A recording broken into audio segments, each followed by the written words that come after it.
નવા કુવા ઉધળરાશા હોય, બોર જોડે ઘાસ, સીઢા ઉપર ઘાસ, આગહડો, ટોકા જોડે ઘાસ, પથરા જોડે ઘાસ અને દિવાલ જોડે ઘાસ. હવે પછી પાર્થેનિયમ ઘાસ હોય કે પછી ધરું હોય કે પછી કોટાળિયું હોય કે અન્ય કોઈ પણ ઘાસ હોય.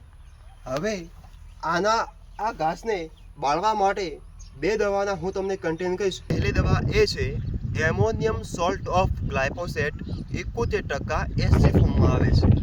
આની સાથે તમે કોઈ પણ હર્બિસાઇડનો ઉપયોગ કરી શકો છો જે તમારી જોડે એક્સપાયર હોય, જેમ કે પેન્ડી છે, એટ્રાજી છે, કોઈ પણ.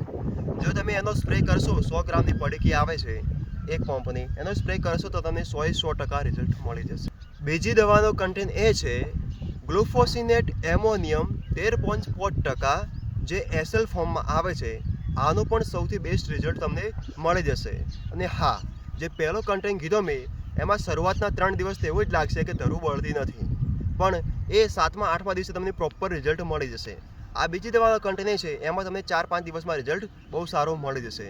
હવે વાત રહી સીઢાપાળામાં ધ્યાન શું રાખવાનું છે, તો ભેજ જેટલો વધારે હશે, ભેજ વધારેમાં વધારે હોવો જોઈએ, તો જ તમને બેસ્ટમાં બેસ્ટ રિઝલ્ટ મળશે અને 100% રિઝલ્ટ તમને મળી જશે. તો આવી રીતે ખેતીવાડીને લગતી ઇન્ફોર્મેશન લેવા માટે અમારી ચેનલ